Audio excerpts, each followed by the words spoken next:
In service-based sales, content and adding value in the early part of the journey for a prospect is vital. And if you don't create great content and educate and add value to your audience, your chance of sales success drops significantly. So in this video, I'm going to share with you a number of content titles and ideas that you can use to make your prospects feel a bit curious and think, wow, I'm keen to have a conversation and open up a dialogue. And if we use these alongside some great content and marketing, it can open up the door for you as a salesperson and enable you to walk right through and work with that prospect. My name is James White, small business sales expert, a man that understands the dynamics of business and growing companies and putting in place great ideas that can get great results. So let's have a look at these content ideas and things you can use that can help you engage with your audience and get brilliant sales success and open the door to fantastic business opportunities. Let's have a look at the video.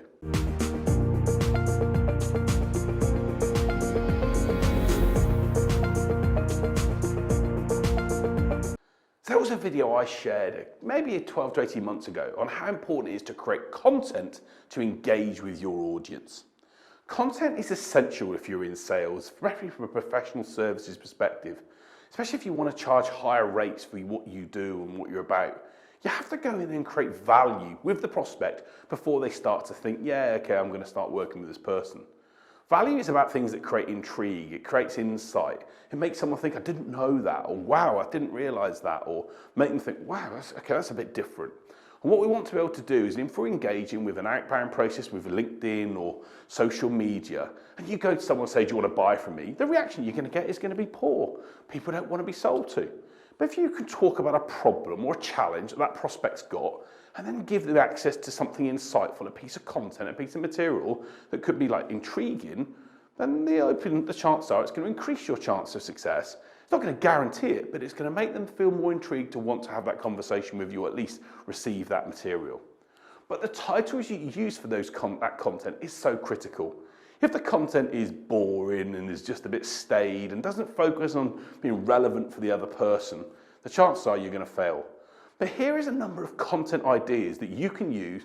If you use them in the right way, with a couple of examples, can get you brilliant results and open that door to starting that conversation and moving forward and working with the prospect. So point number one is this: ask a question. You might say, what do you mean, James?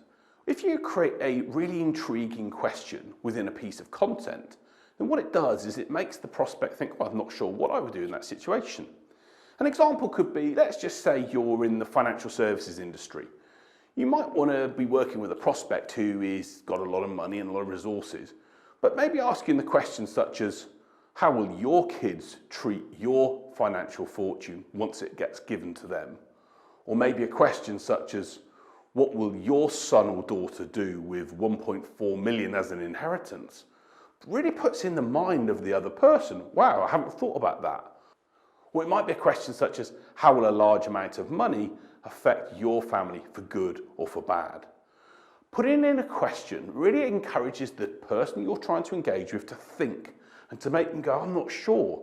And hopefully if you've then got a resource or a guide that answers that question, it's going to make them want to maybe have that conversation with you or receive the information to start with. So point number one around content is ask a question, especially if it's one that's quite intriguing or quite challenging or thought-provoking. It's going to hopefully make the prospect want to engage with you. Point number two is a simple way in which to engage with people is to tie it into current events. I'm watching lots of adverts on TV and on social media at the moment, and I see a lot of people talking about the World Cup, which has just started on the day that I'm recording these videos. So maybe you can link what you do into something to do with a current event. It doesn't have to be the World Cup, it could be Christmas, for example, or it could be Valentine's Day, or it could be Easter, or whenever it's happening. But maybe link what you're doing or that piece of content into that current event. How does the World Cup link to X, Y, and Z part of business and what you can do to solve it? Or 4 lessons we can learn from the World Cup and how these will affect what we do in companies and the way we operate. Or 7 ways in which the new year is a bad time for businesses and what you can do to solve it. Put it into context based upon the current situation of the event that's happening right now. It's a great way to get people thinking they see it in their feeds, they see it happening and taking place at the moment, and they see some content that you talk about, can hopefully make them think, yeah, it's worth looking and listening and seeing how that can interface to what they do.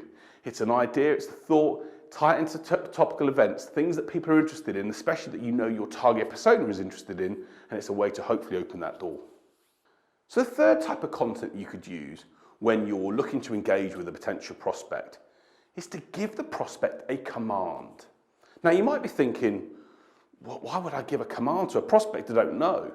But sometimes commands encourage, if done in the right way, encourage us to think differently. An example might be that something I might say if I was going to send to a CEO of a growing business, it would be, stop doing these 3 things if you want to avoid 2023 becoming a failure. Or it might be something like, start doing these 3 things to achieve your targets for the next year. When you give the reader or the user or the prospect a command within your content, it makes them again just a little bit intrigued as to what does that mean? What are those 3 things? What could be happening here? It makes people think, well, actually, I want to read to see how good you are. I want to prove you wrong, Mr. White. I want to read that document. Great, have the document and read it and then see if prove me wrong. And you might even use in your sales communication a follow-up note that says, hey, if you disagree with our thoughts, let us know. The key in sales is starting the conversation. We want to engage. We want to get the other person to interact with us and start that conversation and dialogue. So maybe if you're engaging with maybe someone that's a business owner, maybe you might say to them, stop doing these things, start doing these things, try these 4 things, implement these 4 things in your organization. You're causing yourself a problem by doing these 4 things, stop them now. Those type of phrases, if relevant and backed up by great content, can be another way to hopefully be eye-opening and get through the starting point of the conversation. So the next point around what you can do to hopefully bring content in an intriguing way is to make a comparison. A comparison is something, unfortunately, we all as humans love to see because we all want to know how we compare against other people or people similar to ourselves or in our roles. So it may well be that you can create a comparison question such as, what do successful fintech companies do that unsuccessful ones don't? Or maybe, how do successful insurance brokers run their business compared to unsuccessful ones? Or how did this insurance company grow their revenue by 90% last year in a market that didn't grow as fast as that? You want people to be intrigued and to know what's happening, to think, well, how is that happening? How did they do that? If you look at great headline writers, they create intrigue, they make us open the page or click on the link by putting a title out there that makes me think how we compare to other people.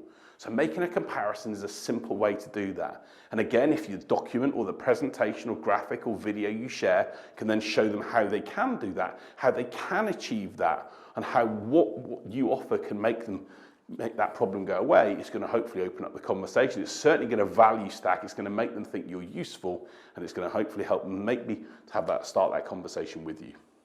So another great way to have a content title is to tell a story. I work with a number of people in the financial industry, and one of the great phrases and quotes that we've used is to use a quote like this in content. John started to cry when he went to pay HMRC another £477,000 in tax. He wishes he was able to avoid it. Here's how he could have. When you tell a story, and you can imagine someone paying that amount of money in tax, it probably makes someone think, well, blimey, what does that happen there, and what was the story? As human beings, our brains like to engage with stories and interact, and we find that we want to engage with people that can help us see and picture things. So being able to share a story or an example, or maybe you work in the HR field or the construction field, and you might want to be able to share a story around how a certain issue happened or an incident happened. Maybe something like, John was fed up of having 4 hours sleep, but couldn't see a way around it. The stress of the amount of challenges he was having with his colleagues at work was proving too much for him. He needed a response or an answer for it. Here's what he got. Telling a story within your content or being able to showcase what that story could look like and hopefully give a happy ending to it is going to be a great way to engage people, so hopefully make the other person think it's worth watching or listening or looking at, and really start that conversation off between you and them. Try it. What have you got to lose? And the final content title that you can use in the content you create is to target a particular type of person or reader or viewer in your communication. So for example, if I was going to write about sales situations, I might say only CEOs that want to retire when they're 50 will want to look at this document. Or I might say something like, only CEOs aged 47 to 49 should read this document. The reasons will become clear when they start reading it. In other words, what I'm doing is I'm targeting CEOs with that particular age. Now, of course, what I create in the content has got to have a link back to it. So when you target a specific type of content or specific type of person, you actually make that person think, wow, that's me, and what has that got that's so relevant to me? Now, you do need to know that information before you then start communicating with them, because if you communicate about a certain area that's nothing to do with them or not relevant to them, the chances are they're not going to engage. So if your target market is IT directors under the age of 40 that live in Surrey, then say that in your content title. Only IT directors under the age of 40 living in Surrey will want to look at this. Chances are it's going to make that person think, well, that's me, that's exactly who I am. They must have something specific or relevant for me, and it's going to create that intrigue and insight to make them want to go and click on the content or see the information. So these titles and these ideas are just simple ways in which you can create attention. The challenge when we're in sales is if we're trying to reach out to a new audience of people that have never heard of us or don't know who we are, when we try and reach out and just sell directly and push what we want first before them, the reaction we're going to get 9 times out of 10 is unlikely to work. Unless our message has landed on their desk at the opportune time or the right moment, we're probably going to get deleted.